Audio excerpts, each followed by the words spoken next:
So welcome everyone. We'll get settled for our meditation time. Glad that you found the place. And maybe while a few last folks are coming in, just a reminder that we have 4 weekly practice groups. Sunday morning, the one you're at right now, which is both in person and online on Zoom and on our YouTube channel. And then we have Sunday night that Shelley Graff leads, that's just in person. Then we have Tuesday night, that's just on Zoom that I lead. And then we have Wednesday night that Shelley leads Shelley's the other guiding teacher. That's both in person and on Zoom. So just keep those 4 things in mind. And just do what you can to come into the experience of your sitting and breathing body.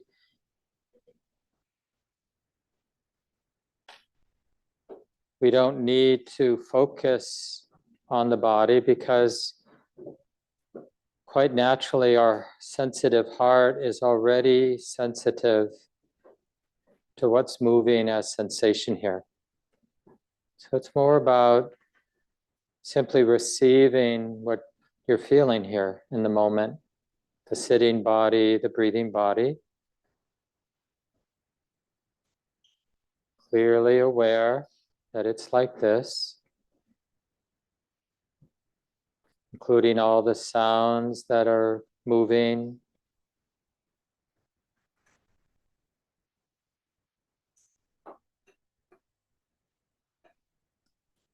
Even here at Common Ground on Sunday morning, we have our own version of the messiness of life, the uncertainty, the insecurity. Just hard to have 130 people in a room, people forgetting to turn their cell phones off, or people coming in a little late. And we could either turn this movement of sound and sensation and thought, we could turn these movements into a personal problem and get tight. Or we can simply relax with the changing and uncertain nature of sound and sensation and thought, motion.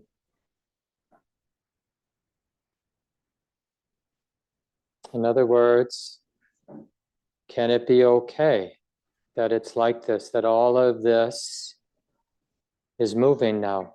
All of what we're feeling, all of what we're sensing is moving. Can that be okay? And even if, because of our habits, the body, for example, becomes defended, gets tight, or the mind becomes averse, anxious, whatever, maybe we can open to that too and acknowledge, oh yeah, sometimes the body gets tight. Sometimes the mind gets defensive or resistant. And these experiences also come and go. They're also part of what's unfolding in the moment. Not just the sounds, not just our thoughts, not just the sights and sensations, but habitual reactions. They also come and go lawfully.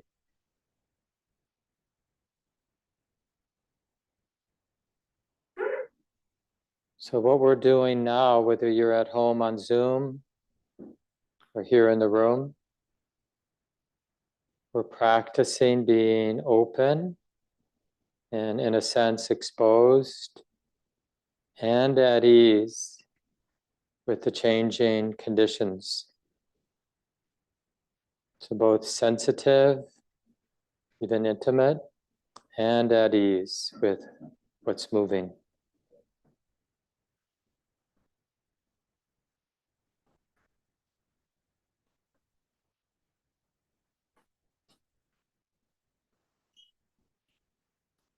And if we're practicing well, we're going to notice all the little and bigger ways that our habits of wanting to control our experience get triggered.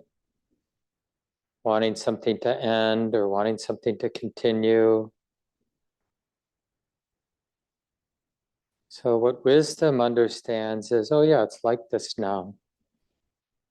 Can it be okay that this reaction to want to control, to want to fix, to want to get rid of, can it be okay that this reaction has gotten triggered and it feels like this?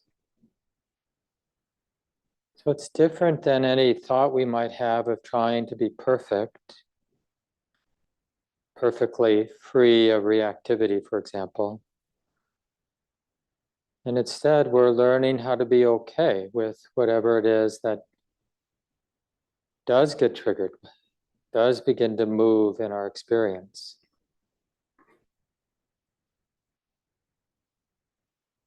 So, in this sense, we're not afraid. We learn, at least, not to be afraid of what we might call unskillful habits, unskillful reactions, because sometimes they get triggered and they arise.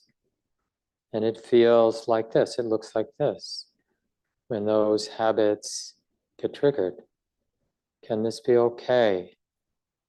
This flare up of aversion, this flare up of anxiety, this flare up of desire, whatever it might be.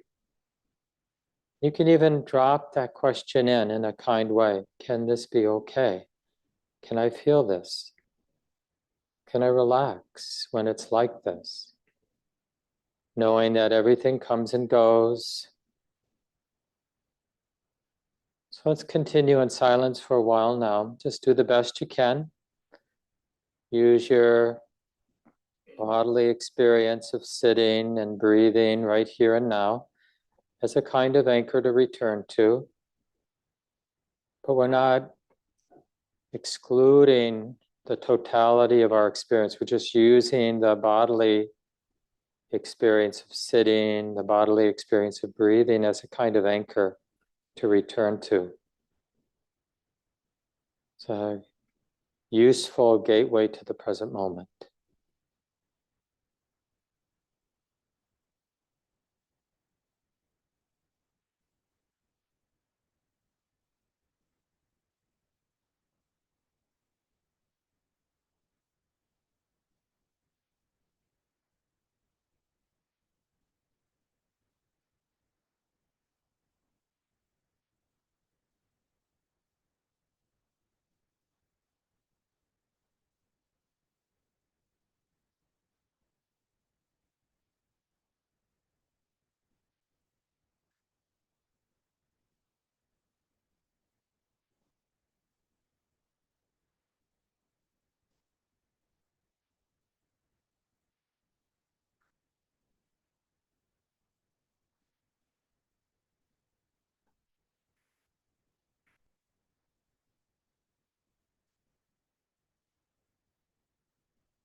And for the last couple of minutes of our sitting time,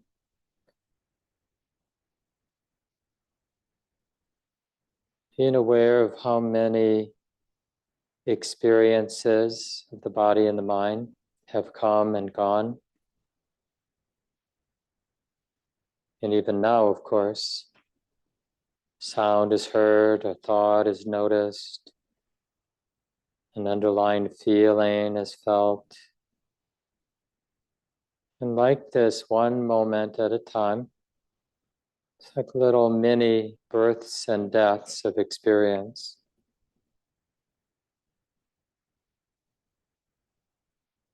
We're just sensing the changing or unfolding nature, process nature of our experiencing.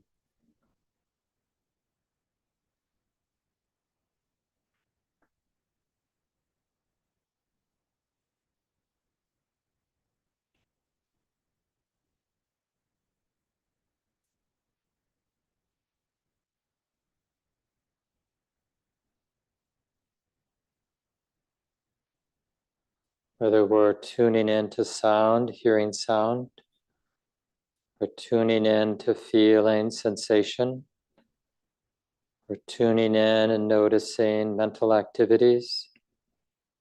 They're all characterized by this changing, unfolding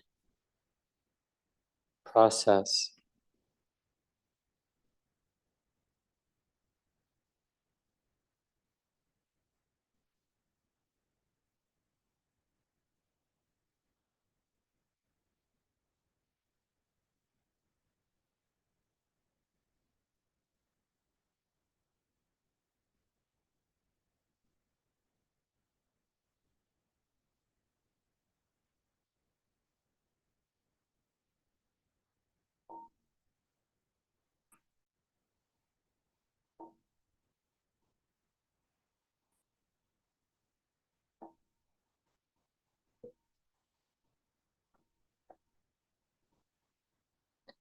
And take a moment, stretch your body a little bit if you'd like.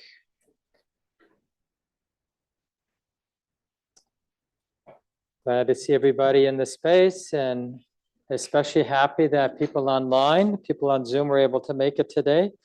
Some of you know this, but we have a brand new website that just was launched, which means our public calendar is now no longer on Google Calendar, and now we have our own sort of website calendar. And if anybody on Zoom had trouble, contact the office so we learn any fixes that need to be made. But I'm glad to see that many of you found us. And some of you know, because you've been here these last few weeks, I've been giving a series of talks on this central teaching from the Buddha on the underlying nature of things. I've been talking about how, mostly we're in our thoughts about things. So now, like in terms of being here at Common Ground, that thought, I'm at Common Ground doing my Buddhist meditation thing, that can dominate. That doesn't mean we're not seeing and we're not hearing and we're not noticing the bodily sensations, but our experience is primarily attuned to our cognitive or conceptual interpretation or overlay of what's going on right now. But if we train ourselves, as we have been doing, all of us in different ways, to notice, like to highlight, oh yeah, there is a body here. How do I know there's a body?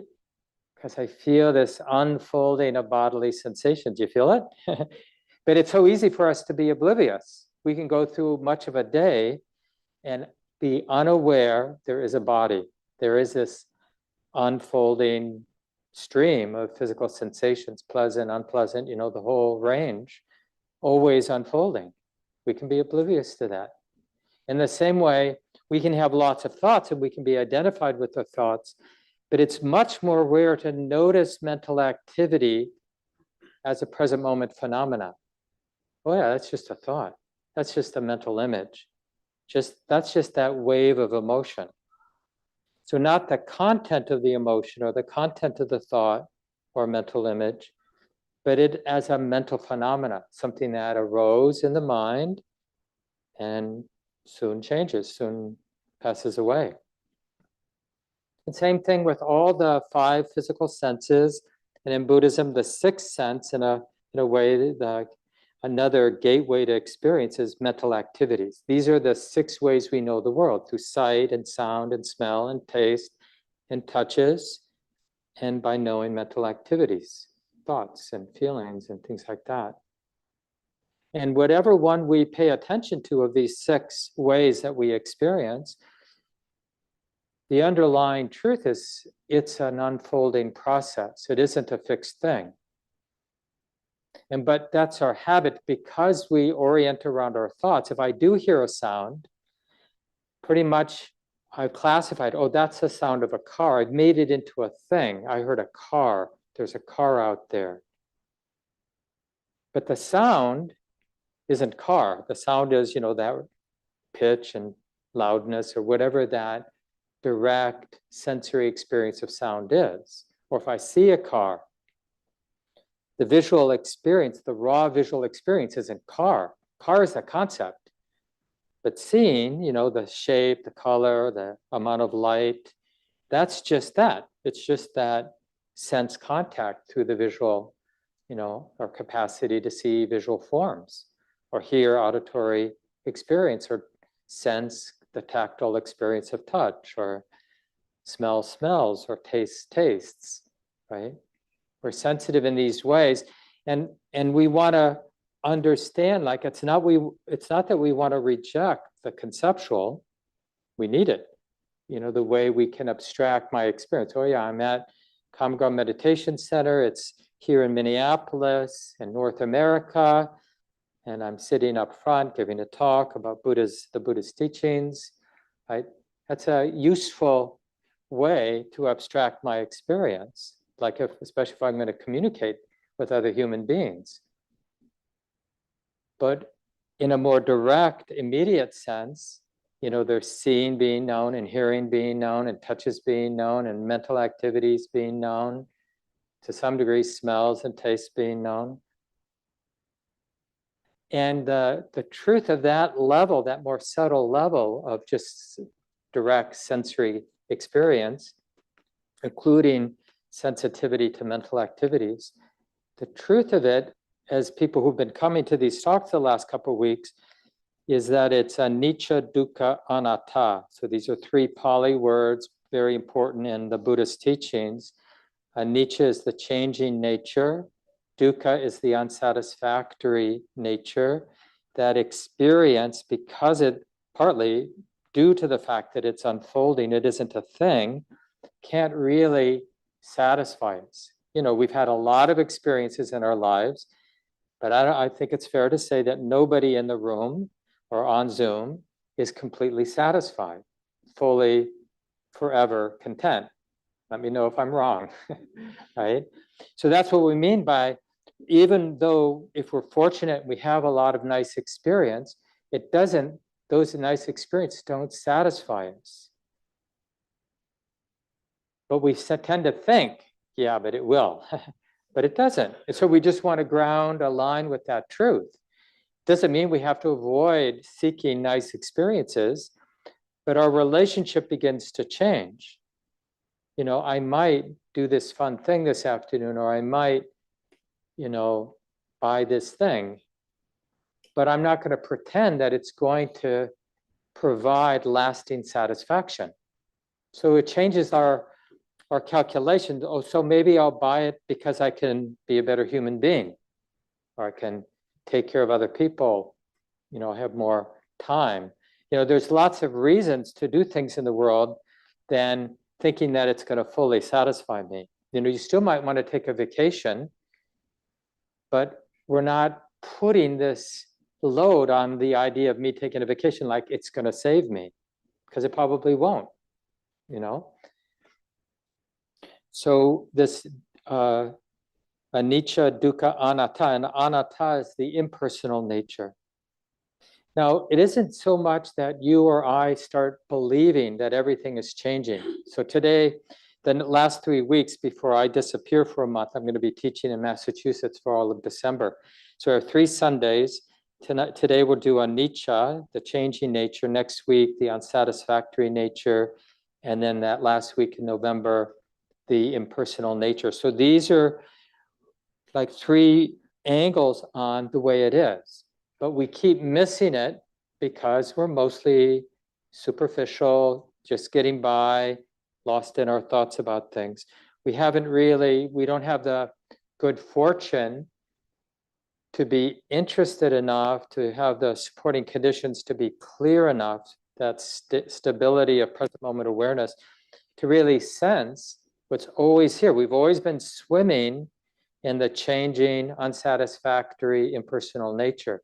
It's always been this way, always will be this way. This is for us to check out, like, is that actually true in my experience? It isn't something to believe in, because that just becomes another concept that I'm trying to maintain. Yeah, hey, have you heard? Everything's changing. Yeah. I'll get a T-shirt that says that, and we'll start a religion, a church on that everything's changing, or everything's impersonal, or everything's unsatisfactory. And people do this with not just with the Buddhist teachings, but with a lot of spiritual religious systems. They cling to the idea instead of doing the practice. And here the practice is, we've got an experience in every moment, and can we cultivate the supporting causes so there is some stability of present moment awareness, and we can drop below the level of my idea of what is happening and sense how alive this moment is with sense contact, sights being seen, sounds being heard, touches being felt, thoughts as thoughts being known, right? It's so alive. And this moment, like the idea, I've been at Kamgong before, it can make so much of our life seem boring because we have the idea, oh, I know this, I'm just home with my partner, or I'm just hanging out with my cat, or whatever, the moment might be. But this moment, the unfolding of the moment, it's never been this before. It's very new, very alive.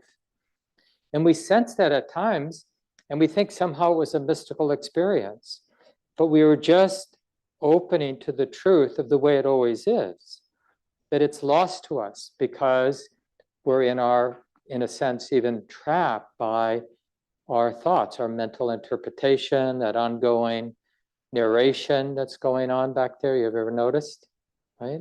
It's always there. Now, we don't have to be afraid of our mental habits, the way we narrate our lives to ourselves or think about this and that. It's all about understanding things as they are. So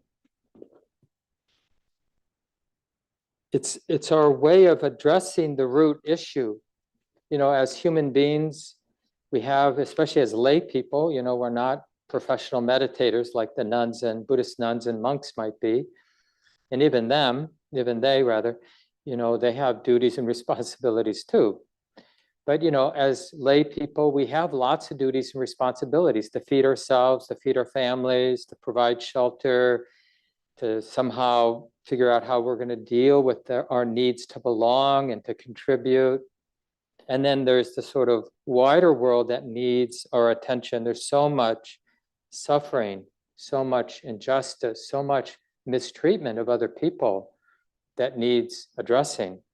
Not that any of us really have clear ideas of how to do this, but so there's a lot that just comes with the territory of being alive in community, that in the way that we all are, and having these duties and responsibilities that naturally arise.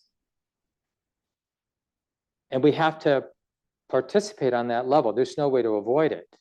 There are lots of different ways to engage our lives and responsibilities, but there's really no way to not engage as long as we're alive. So that's one, in a sense, obligation we have. And the other obligation we have is to address the root causes of suffering. And we get our pointing out from the Buddha and other wise folks that say the root cause is ignorance, not seeing clearly the way it is, or misperceiving the way it is. being superficial, being distracted, being disconnected. So they can sound like two different approaches. Oh, I'm going to turn inward. I'm just going to see what I'm not seeing. I'm going to cultivate this capacity to open to what's subtle and not be so lost in my thoughts about things. But we can't actually let go of our other duties and responsibilities. It has to be done in the context of, I still have to feed my family, I still have to pay my bills, still have to take care of my body. You know, sometimes the big duty and responsibility for someone is just staying healthy. You know, they've had serious illness, cancer. I've had my own share of a serious medical condition, and or maybe financial insecurity or difficult relationship that needs a lot of attention, besides the bigger problems in the world that are asking for our attention. There's just a lot. But if we don't find ways to turn inward, to get interested in the more root cause of suffering, then the way we take care of our duties and responsibilities leads to a world like this. You know, because we're solving our basic problem out of ignorance, out of greed, hatred, and delusion. So that's why people justify causing harm or using the power that they have to take advantage of other people. And things go round and round this way. So there's always going to be this, each of us, you know, and it's going to be unique to each of our lives, where we have to navigate taking care of the ordinary business of being a human being, which includes trying to make the world a better place, but not neglecting to whatever that's going to look like in each of our lives, being interested in uncovering the root cause of suffering. And this is where these three characteristics of, you know, seeing the truth of the moment, which has these three facets of change, being unsatisfactory, and being impersonal. But it's not about believing it, it's about putting in the time to open to the truth of the present moment. And what builds our capacity is the continuity of present moment awareness. Like when we think about somebody, you know, the word in Buddhism and Pali language is samadhi. A lot of you have heard that word. It's an important word because we don't often translate it. When it does get translated, it's called concentration. But concentration is actually a bad, or at least not a good translation of that word. But a lot of the early translations from British folks in the Victorian era, when some of these teachings were first starting to get translated, you know, they just did the best they could at the time. But samadhi, better than concentration, is that gathered or unified, stable, and continuous present moment awareness. And it's when you experience some continuity of present moment awareness, you have a real sense, oh, this is something, you know. It has a, yeah, because we're normally, our mind, our heart is so dissipated and scattered and discombobulated and superficial, that when the energies of the heart and mind gather and stabilize around this intention to connect and connect and connect and connect, to be present, to be intimate with the way it is, moment by moment, it's like we have a different world, a different mind, a different experience, like it's an altered state, until you get used to it, you know. And some people will just naturally have more of a talent, or their life will be more supportive of samadhi, and other people, just in terms of their temperaments or their outward conditions, like there's a lot of trauma or a lot of difficulty going on in someone's life, they're just going to have less supportive conditions for samadhi. But whoever we are, we can appreciate the power of samadhi, of that gathered, stable, continuous presence, to reveal, to see basically what we're not seeing. And that's what changes us. Like the way It's like samadhi is considered the proximate cause for the deepening of understanding or the deepening of wisdom, insight.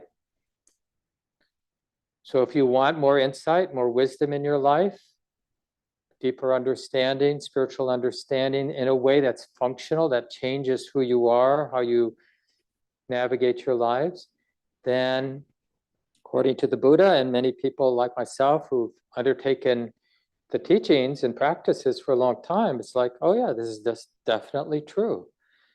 We are changed when we have samadhi, because samadhi, that continuity of present moment awareness, we start to see this moment, any moment, in a way that changes us.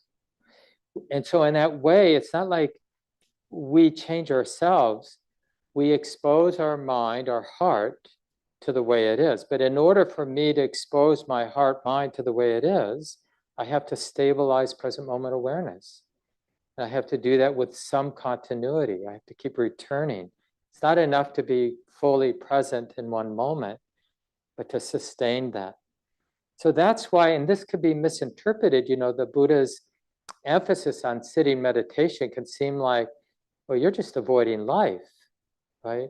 But it's really is about is we're developing this mental habit, and this mental habit, samadhi, is best developed when the conditions are relatively simple. But then we need to take it on the road, right? We want it all day long, not just for the 40 minutes or whatever we have to sit. But it's definitely helpful to put some time aside, even 10 minutes a day, where we're specifically, choosing conditions that are not so triggering, or whatever that looks like for each of us, so we can get a sense and build our confidence in our capacity, however distractible we are, like in terms of our temperament, we can get better at this. And then quite naturally, when we develop more of the stability of present moment awareness, this is what we're gonna find. Anicca, dukkha, anatta. It's not like we need like a special key. We're swimming in it. This is already, it's like just in terms of anicca, this changing nature.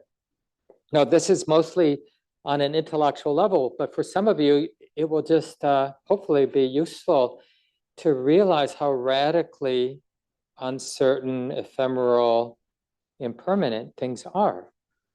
Like we have conceptually, we have the idea of the past. Okay, so just everyone just play like what that means to you, like earlier this morning, or what I did on Saturday, or what things were like when I was 7 years old, way back when, 60 years ago. So we have this idea, and doesn't it feel almost like in our bones, like that the past is a thing? And so, but intellectually at least, can't we understand there is no past? The past, it doesn't exist somewhere back there. I have ideas, mental images of the past, right? And where are those? They are arising and passing right here in this moment. Like if I think of myself as a 7-year-old, that's a pretty ephemeral thing. And it's definitely not back there. That's something here. So we have lots of ideas of the past, but they're gone. Even the beginning of this program today at 10:30, gone. Even a few moments ago when I mentioned about the past, gone. This moment, gone, right? So there's nothing behind us, and the exact same thing is true with the future. We've got lots of ideas about the future, mental images, even that evoke a real felt emotional sense, like a happy scenario for me or for the world, a terrible scenario for the world. It feels very real, whatever you construct about the future, about what you're going to do when you go home this afternoon, about what's going to happen to this world, or the kind of world my kids are going to grow up in, or we just got a lot of content, and it really feels like that's there somewhere. But is it? No. So there's an incredible, I don't know what the exact right word, but there's an incredible thinness to the present moment. It's here, and before really it's all the way here, it's gone to make room for the next moment. this isn't meant to be some metaphysical truth, but it's just a way to, like, there's sometimes in the Buddhist tradition, we talk about a moment of mind as being this sort of immediate ephemeral thing. Like there's a moment of mind, and then there's another moment of mind, like the mind knowing this and the mind knowing that. But one way or another, we want to start attuning to this underlying nature that's mostly missed. Just by getting close, just being more grounded and intimate and less dependent on our thoughts about things, right? So we're just letting the reality of things as they are, not some, but we talk about subtle, but really what we mean by subtle is this minus our attachment to our thoughts about this, our dependence on our thoughts about this. What's this moment minus getting lost or getting fixated, being dependent on our mental interpretation? We try to solve, we've gotten in this habit of trying to solve all of our problems by thinking. And so this approach that we get from the Buddhist teachings is addressing the deeper problem of human suffering by letting reality, the way it is, this underlying truth of things, let it change us. But we have to wake up to the way it is. And we can't, like, it's a little tricky, like when we hear, okay, there's anicca, dukkha, anatta, there's the changing nature, the unsatisfactory nature, which we'll talk about next week, and the impersonal nature, which I'll talk about in 2 weeks. Okay, and then we get confused by our ideas of these three things. So the reason I'm talking about these three things isn't to somehow cause us to project that onto our experience, but to trust more and more for the present moment to reveal itself. Like, what is the nature of sound, of thought, of sight, of touch? It's right here. But we don't really have patience to let the present moment inform or transform ourselves because we arrogantly think we already know. I think a lot of you have heard me say this, but one of the better definitions of ignorance or delusion in a Buddhist sense is thinking we already know, because it really prevents the heart from opening and being touched by the way it is, being changed by the way it is. So let me just read something here. This is from Joseph Goldstein, one of my important teachers. He was interviewed about impermanence. And he answered, someone asked him, how would you describe impermanence? And Joseph said, impermanence is the constant, basic, universal truth of change. Impermanence is both a process of continual loss in which things exist and then disappear. It's also a process of continuous rebirth or creativity in which things that do not exist suddenly appear, right? And so what he's talking about is not something theoretical. It's like right here. And we can attune right here to things ceasing. Like if I told everybody, like I did earlier, to imagine yourself as a 7-year-old, and you have a memory, a mental image, or whatever that shape of that memory is for you. And then just notice how it arises. You can regenerate it, and then it ceases.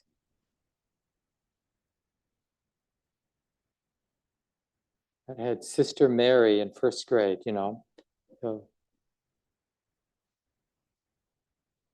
I got a little certificate. I think a lot of the kids did at the end of the year, about being a good kid.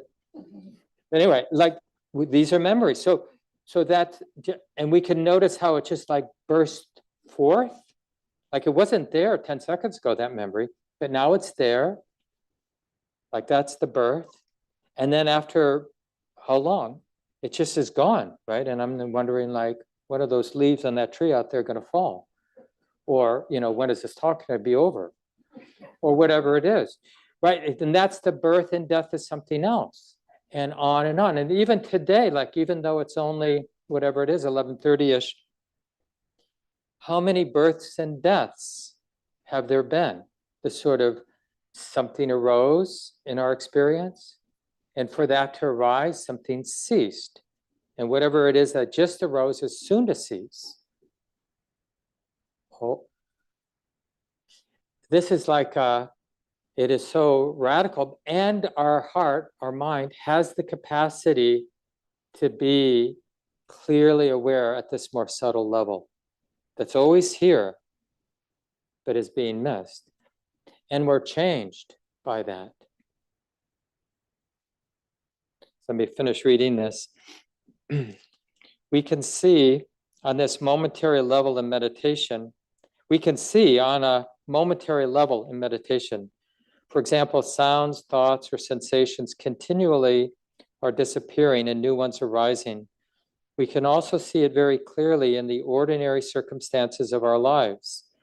Where has our experience of breakfast gone by mid-morning? Where is the conversation we had with a friend by the next afternoon? Sometimes we are more aware of the new things arising, and sometimes we notice they're passing away. But change is always obvious when we pay attention. And like I said, the way the Buddha taught is that we want to use impermanence not to build another church about the truth of impermanence, but we're really using it to change our heart.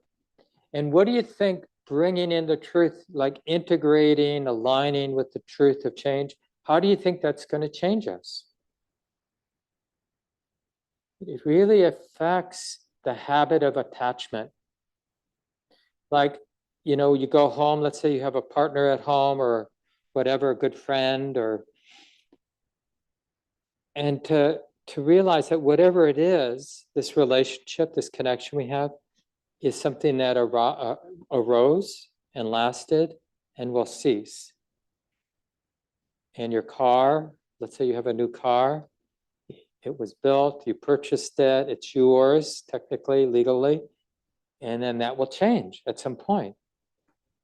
One of the things that some of you know that people in this practice do is they repeat these 5 remembrances that the Buddha encourages for ourselves. It's really around this truth of impermanence.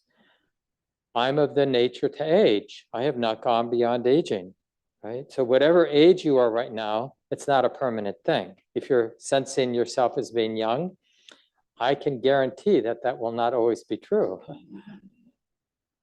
I'm of the nature to sicken. I have not gone beyond sickness. I'm somebody personally who was healthy my whole life, never had anything, never broke a bone until about 2 years ago when I got really, really sick and was in the hospital for a long time and could have easily died. Just this disease that I got, a rare thing, you know. And it's just like before I had, you know, just obvious, just happens this way, the thought, oh yeah, sickness is something that happens to other people. You know, I'm one of those healthy people. Until you're not, then something else is, you know. So that's the second one. I'm of the nature to die. I have not gone beyond death. That's the third one. Fourth one, which is sort of to this point that I've been talking about, all that is mine, beloved and pleasing to me, will become otherwise, will become separated from me. And then the last remembrance is about karma.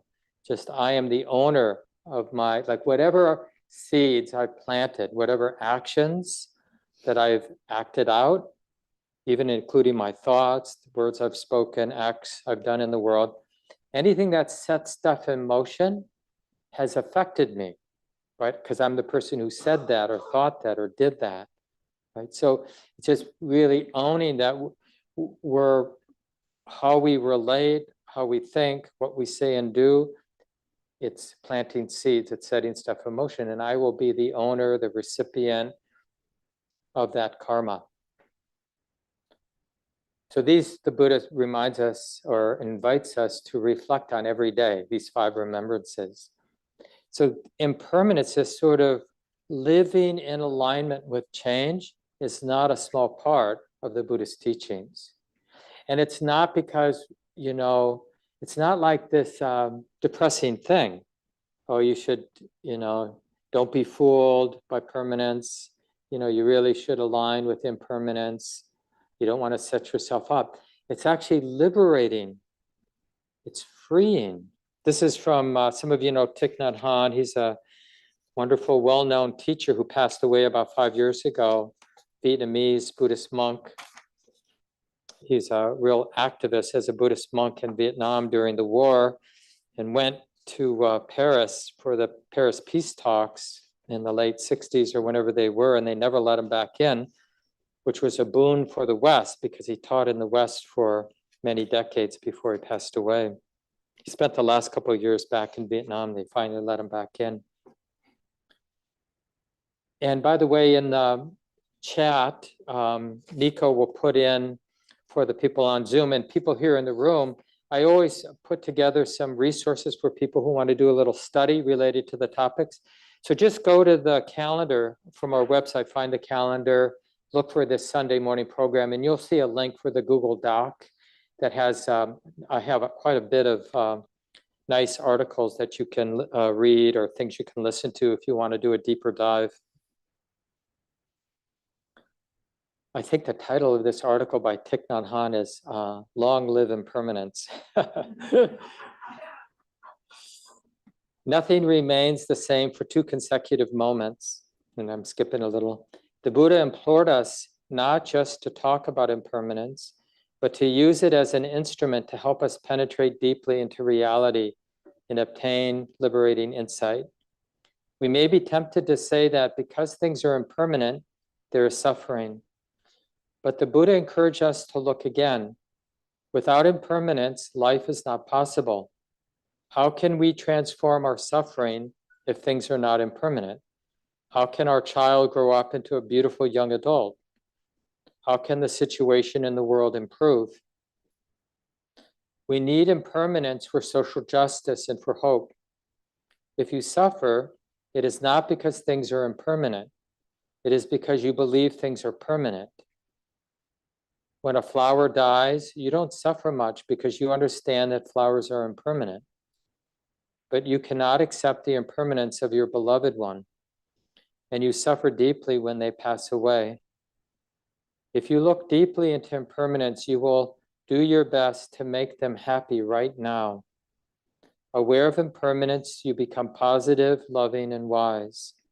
Impermanence is good news. Without impermanence, nothing would be possible. With impermanence, every door is open for change. Impermanence is an instrument for our liberation. And so that's one way to understand this. Like when I'm aligned with the truth of impermanence, what is prevented from dominating my mind? Or the ignorance of permanence, right? Because when I have the ignorance of permanence, it's like I can become very defensive. Like if I'm going through the day thinking that, I'm God's gift to humanity or something like that. And then something comes, an insult comes my way, or people think that I'm not doing a good job or something like that. Like if I misunderstood whatever confidence I was experiencing, right? Like, oh, yeah, the mind thinks that thought sometimes, right? It's just something that arose. But I'm not pretending, I'm not misunderstanding that thought as like, well, that's who I am in a permanent sense. But if we do think, whatever positive idea of ourselves, if we do think that's some permanent truth, do you see how vulnerable we are when things change? There's sort of a standing comment joke at for teachers at Insight Meditation Society, where I sometimes teach in Massachusetts. That's where I'm going to be for the month of December teaching. They have a place for long-term practitioners, doing longer retreats called the Forest Refuge, and that's where I'll be teaching. But anyway, for just normal retreats, one of the teaching team will give a talk, like I'm doing right now, but for people who are on retreat, and there's a bulletin board outside the meditation hall. And people who really like that Dharma talk might leave the teacher a note. Great Dharma talk, really changed my life. People who didn't like the talk, what were you thinking?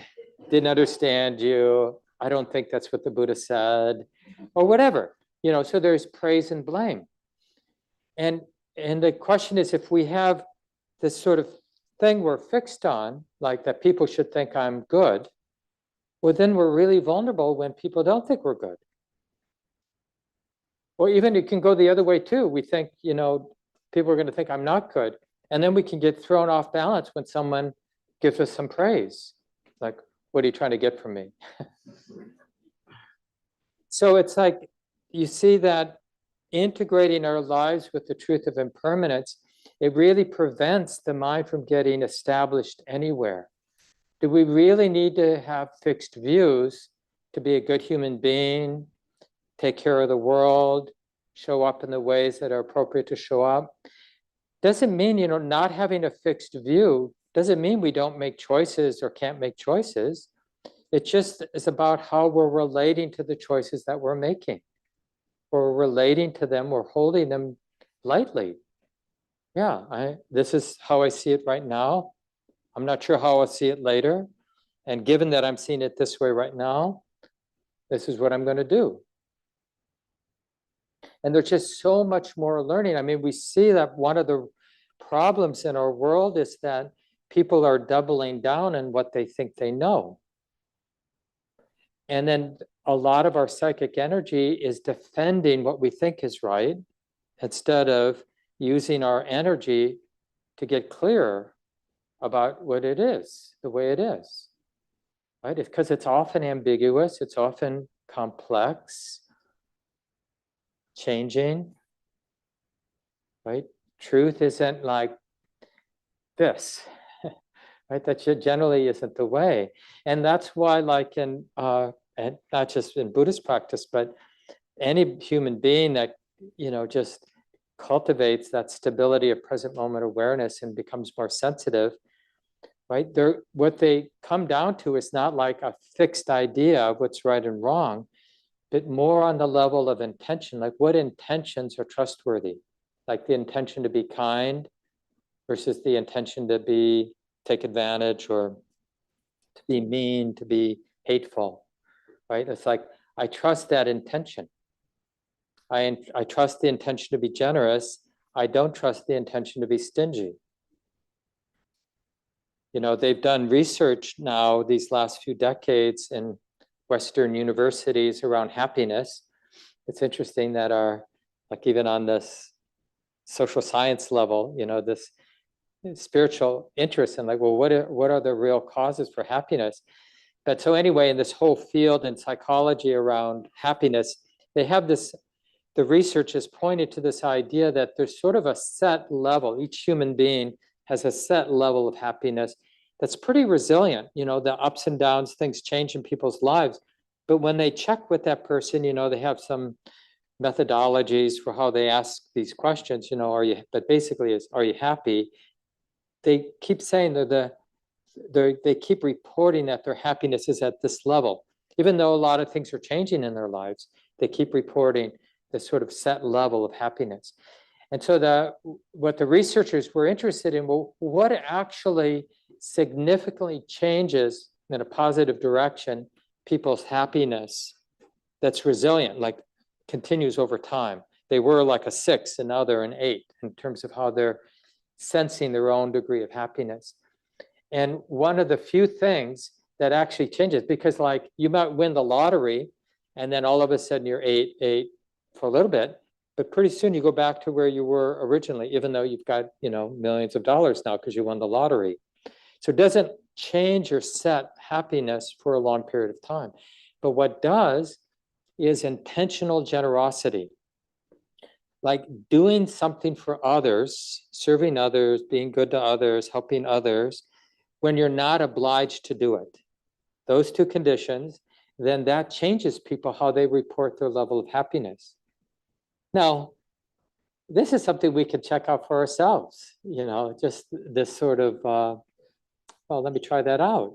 Let me start intentionally, because I want to, giving back, serving others, giving some time, taking out the brush and brushing my cat's fur, just simple things that are available, don't take a lot of commitment.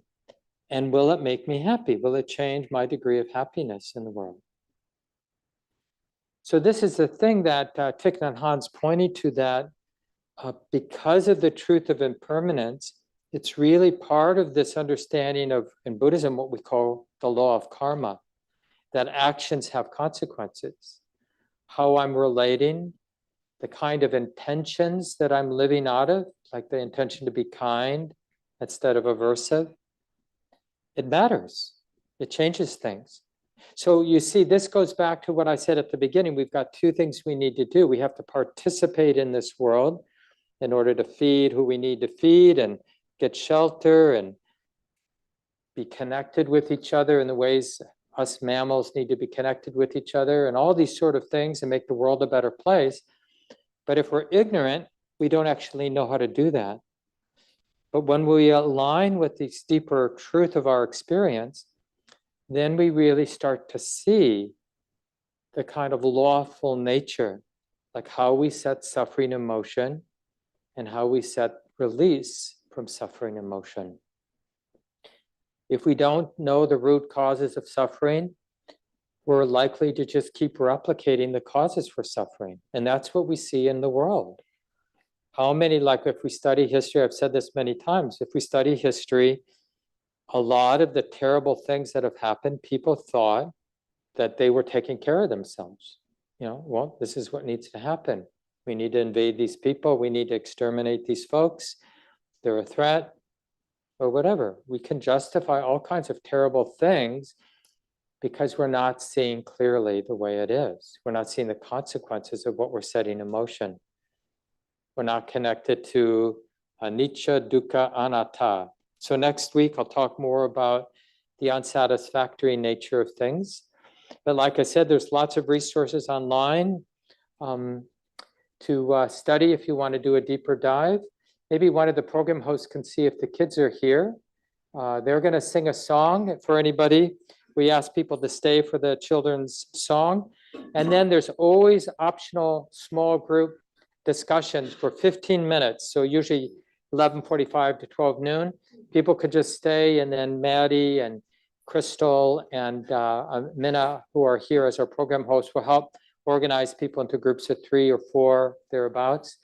And it's just a chance for you to check in with the people in your small group, like what came up in the talk today, or just in terms of your own practice that you want to share. Time for each person to talk for a couple of minutes. And then there's usually 5 or 7 minutes just for open conversation. It's a great way to get to know people in the community. So I encourage people not to be too shy and to check those out. And of course, in those small groups, if you don't want to share, you can just pass. So are they here, Maddie?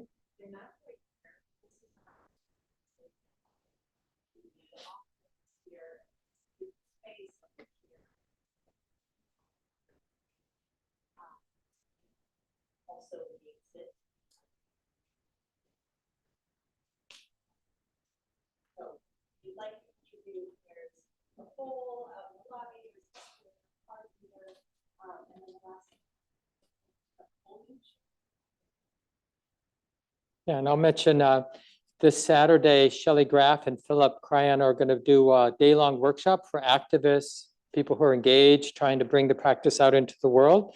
That's 9:30 to 4 this coming Saturday, the 22nd. And I forget if I said this at the beginning, but just thanking folks for being on time. It really helps us settle into the sit. So whatever you can do, it's often crowded, like just even parking. So to give yourself some time so you can be settled by 10:30.